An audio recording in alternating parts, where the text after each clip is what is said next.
नमस्कारम सद्गुरु। अगर पिछले जन्मों जैसी कोई चीज है तो क्या इस जन्म के लोगों के साथ हमारा कोई पुराना संबंध होता है? मैं ये इसलिए पूछ रहा हूँ क्योंकि मेरी पत्नी ने आपके साथ कार्यक्रम करने के बाद मुझसे पूछा था, मैंने तुमसे शादी कैसे कर ली? तो मैंने तुमसे शादी कैसे कर ली? मुझे लगता है कि बहुत से लोग ये सवाल पूछ रहे हैं। अगर कोई ये सवाल पूछ रहा है तो आपको खुद को देखना चाहिए कि आपके साथ क्या चल रहा है। इतने सालों के बाद कोई सोच रहा है कि मैंने तुमसे शादी कैसे कर ली। आपको सच में खुद की ओर देखना चाहिए, अपने पिछले जन्मों को नहीं। इस जन्म में आप हैं।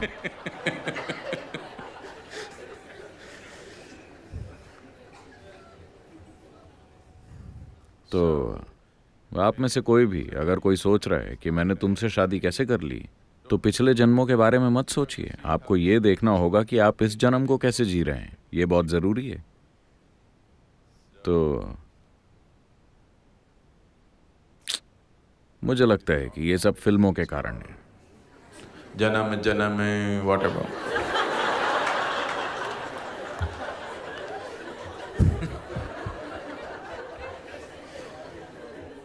मेरे ख्याल से नई फिल्मों से ये सब जा चुका है ना?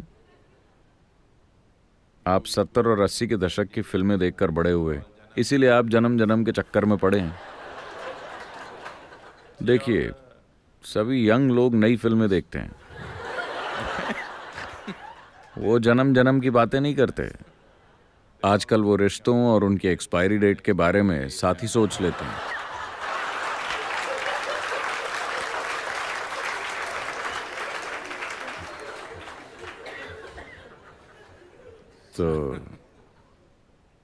तो आपकी सत्य की खोज को अगर कमर्शियल सिनेमा रास्ता दिखा रहा है,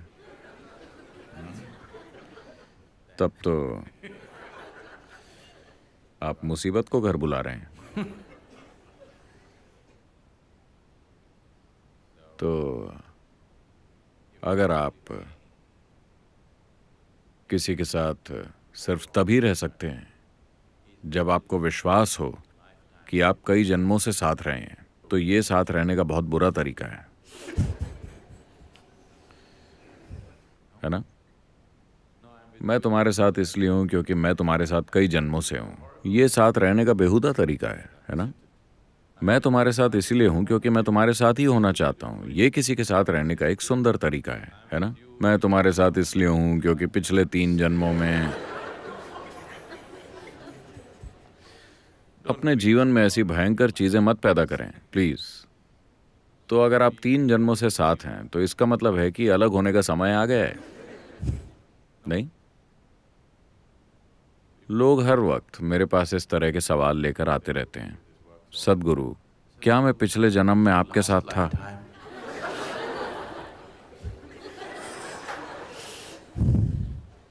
क्या आपको लगता है कि अगर मैं पिछले जन्म में आपसे मिला होता तो मैं फिर कभी दोबारा आपके सामने आना चाहूंगा? In front of you once again.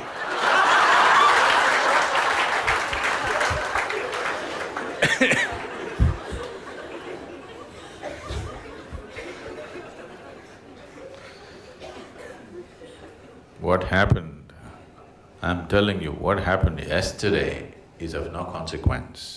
मैं आपको बता रहा हूँ कि जो चीज कल हुई थी उसका अभी कोई महत्व नहीं है। अभी आप उस चीज को महत्वपूर्ण बनाने की कोशिश कर रहे हैं जो शायद हुई थी। आपको पता भी नहीं है, जो शायद हुई थी किसी और जन्म में। ये तो वही बात हुई जैसे अक्सर हर कोई अपने स्कूल के दिनों या पढ़ाई के दिनों के बारे में बात करता है। अरे वो तो मेरे जीवन के गोल्डन ईयर्स थे। हम जानते हैं कि आपके गोल्डन ईयर्स कैसे थे। आप हमेशा टेंशन में रहते थे। एग्जाम्स के वक्त आपकी हालत खराब रहती थी। आपको अपने टीचर्स से नफरत थी और आप स्कूल जाना ही नहीं चाहते थे। अब वो गोल्डन ईयर्स लगते हैं क्योंकि अब वो खत्म हो गए।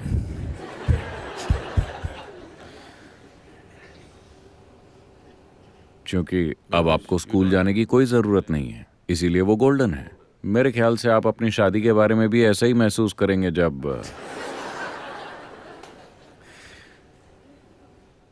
अगर आप अपनी शादी के बारे में उसके टूट जाने के बाद ऐसा महसूस करेंगे तो कोई फायदा नहीं है। अगर आप शादीशुदा होते हुए ऐसा महसूस करें तो बढ़िया होगा, है ना? रिश्ता टूटने के बाद आप सोचते हैं सब कुछ कितना बढ़िया था, लेकिन उसका कोई फायदा नहीं है। अगर आप शादीशुदा होते हुए ऐसा महसूस कर रहे हैं तो ये बढ़िया है। तो अतीत के बारे में सोचकर अपना वक्त बर्बाद मत कीजिए। मेरी बात मानिए, ये फालतू की यादें आपको अपाहिज बना रही हैं। ये आपको अपने दिमाग को एक खोज का औजार बनाकर इस्तेमाल नहीं करने दे रही। एक ऐसा औजार जो जिंदगी के अनेक आयामों को खोल सके। अब आप उन सारी यादों का बोझ उठाना चाहते हैं जिसे दूसरे लोग भूल चुके हैं, और अगर वही इकलौता तरीका है जिससे आप अपने पति या पत्नी के साथ रह सकते हैं, तो ये लोगों के साथ रहने का बहुत ही बेहुदा तरीका है। ऐसा मत कीजिए। देखिए, अगर आप उस इंसान को महत्व दे सकें जो अभी आपके सामने बैठा है, वो अभी जैसा है इसलिए नहीं कि वो कहीं और क्या थे। आज की मॉडर्न सोसाइटीज़ की यही तो खासियत है। हम आपकी इज्जत आपके पिता की वजह से नहीं करते, बल्कि आप जो हैं उस वजह से करते हैं। आप कौन हैं इस वजह से आपकी इज्जत होती है, ये मायने रखता है ना? अरे आप किसके बेटे हैं, आप किसकी बेटी हैं, ये मायने नहीं रखता। बदकिस्मती से बहुत से लोग आज भी उसी में जी रहे हैं। आप कौन हैं ये मायने रखता है ना? हाँ, आपने अभी खुद को कैसा बनाया है ये मायने रखता है। आपके पिता कौन थे ये मायने नहीं रखता। राजा महाराजाओं के दिनों से मॉडर्न जमाने तक का सफर तय करके हम यही बड़ा बदलाव लाए हैं। हम थोड़े अस्त व्यस्त हैं, पर ये एक बड़ा कदम है ना? है कि नहीं? ये बहुत ही महत्वपूर्ण कदम है कि कोई मुझसे नहीं पूछता कि तुम्हारे पिता कौन हैं, वो सिर्फ ये देखते हैं कि मैं कौन हूं। ये बहुत ही बड़ा कदम है ना? पर अगर आप यहाँ 50 साल पहले आए होते या 100 साल पहले, तो कोई आपको देखकर ये नहीं पूछता कि आप कौन हैं। वो सिर्फ ये पूछते कि आपके पिता कौन हैं। हाँ, बदलाव आया है, बहुत कुछ बदला है। तो ये पूछना कि आप अपने पिछले जन्म में क्या थे, ये पूछने से भी बुरा है कि आपके पिता कौन हैं। आप अभी क्या हैं, ये सबसे ज्यादा मायने रखता है ना? आपने अभी अपने जीवन को क्या बनाया है, यही सबसे ज्यादा महत्वपूर्ण चीज है।